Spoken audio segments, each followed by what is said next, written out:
Assalamualaikum warahmatullahi wabarakatuh. Di sini saya akan menjelaskan tentang pemeliharaan Al-Quran. Al-Quran adalah salah satu kitab suci umat Islam. Semua hukum Islam bersumber dari Al-Quran. Al-Quran juga merupakan sumber ilmu, petunjuk, dan inspirasi kebenaran yang tiada habisnya. Kan, Al-Quran juga merupakan sumber segala kebaikan sejati. Pemeliharaan Al-Quran itu adalah sebuah proses pengumpulan, penulisan, dan pembukuan serta perawatan ayat-ayat Al-Quran sehingga menjadi sebuah kitab yang kita baca sekarang. Manna Khalil Al-Khattab memberi dua pengertian. Yang pertama, pemeliharaan Al-Quran dalam arti menghafalnya dalam hati. Kedua, pemeliharaan Al-Quran dalam arti penulisannya. Dasar pemeliharaan Al-Quran. Allah berfirman, Bismillahirrahmanirrahim. Inna nahnu nazzalna dzikra wa inna lahu lahafizun. Yang artinya, sesungguhnya kamilah yang menurunkan Al-Quran dan kami yang benar-benar akan menjaganya. Al-Hijr ayat 9. Pentertiban Al-Quran. Pertama, tertib ayat atau urutan ayat-ayat Al-Quran sesuai dari Rasulullah. Yang kedua, tertib surah. Para ulama berbeda pendapat tentang hal ini. Antara lain, ada yang mengatakan bahwa tertib surah itu langsung dari Nabi.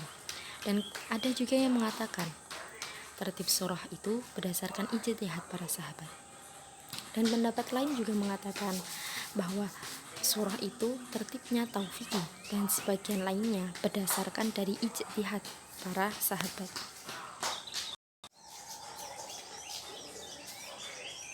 Bentuk pemeliharaan Al-Quran.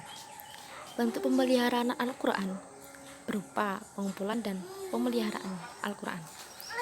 Pengertian pemeliharaan Al-Quran memiliki dua pengertian, yaitu yang pertama, pengumpulan dalam arti hafazuhu atau menghafal dalam hati.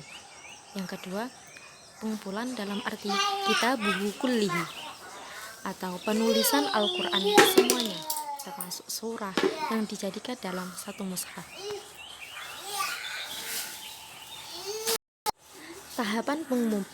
Tahapan pengumpulan dan pemeliharaan Al-Quran.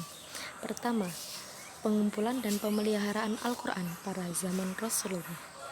B. Pengumpulan dan pemeliharaan Al-Quran pada zaman Abu Bakar. C. Pengumpulan dan pemeliharaan Al-Quran pada zaman Utsman bin Affan.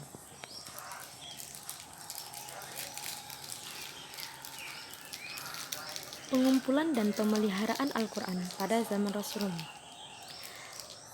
Rasulullah diberikan wahyu oleh Allah. Rasulullah amat menyukai wahyu. Beliau senantiasa menunggu wahyu sesuai dengan yang dijanjikan Allah.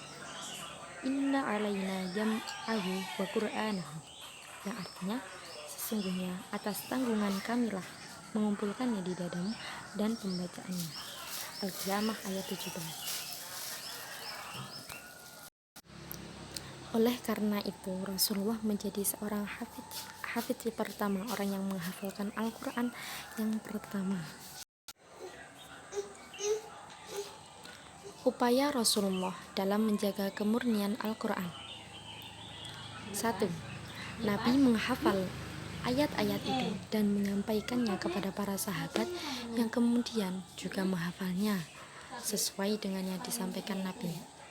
2. Mencatat atau menuliskannya dengan persetujuan Nabi.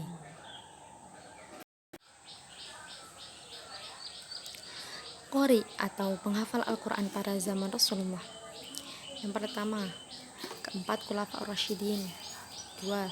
Thalhah, Sa'id, Ibnu Mas'ud, Hudzaifah, Abu Hurairah, Ibnu Umar, Ibnu Abbas, Umar bin As, Abdullah bin Amr bin Ash, Muawiyah bin Abu Sufyan, Ibnu Jabir, Abdullah bin Sa'id, Aisyah, Hafsah, Ummu Salamah. Dari semua ini, mereka yang mendapatkan sanad langsung dari Rasulullah. Sebenarnya pada zaman dahulu, seorang hafidz, seorang penghafal pada zaman dahulu itu sangat banyak. Namun yang tertulis di sini hanya yang mendapat sanad langsung dari Rasulullah. Penulisan Al-Quran. Sedangkan dalam penulisan Al-Quran, Rasulullah mengangkat dari sahabat-sahabat terkemuka seperti Ali, Muawiyah, Ubay bin Ka'ab, dan Zaid bin Thabit. Penulisan Al-Quran pada zaman Rasulullah masih menggunakan media-media yang ada pada saat itu, seperti contohnya pelepah kurma, batu, dan banyak sebagainya. Pengumpulan dan pemeliharaan pada zaman Abu Bakar As-Siddiq. Abu Bakar memerintahkan Zaid bin Sabit dalam penulisan Al-Quran.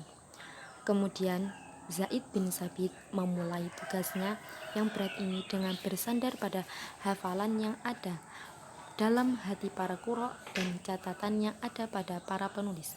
Ia menuliskannya di atas pelepah kurma dan kepingan-kepingan batu. Kemudian lembaran-lembaran itu disimpan Abu Bakar hingga wafat.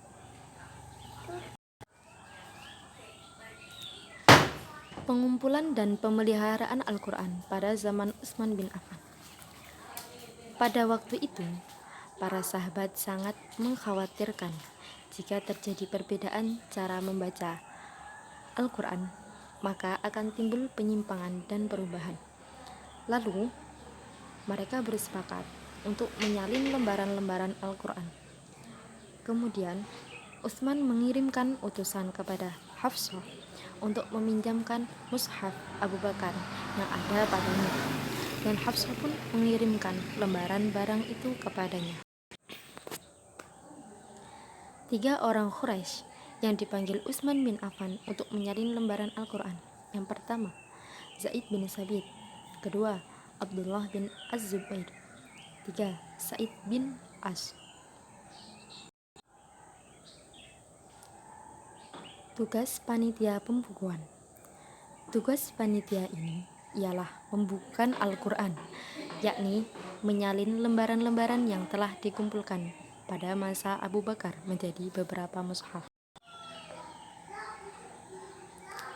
Pesan yang disampaikan Utsman bin Affan.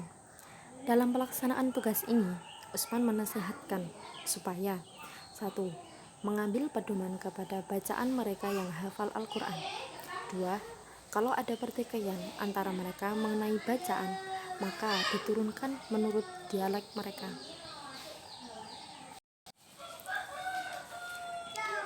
Mushaf yang dikirimkan Utsman bin Affan. Para ulama berbeda pendapat tentang jumlah mushaf yang dikirimkan Utsman ke berbagai daerah. Pertama, ada yang mengatakan jumlahnya 7 buah. Ada juga yang mengatakan jumlahnya ada 4 buah.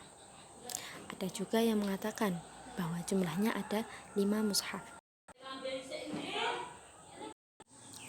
Cukup sekian dari saya. Ada kurang lebihnya saya mohon maaf. Wassalamualaikum warahmatullahi wabarakatuh. Untuk selanjutnya saya kembalikan kepada moderator. Terima kasih.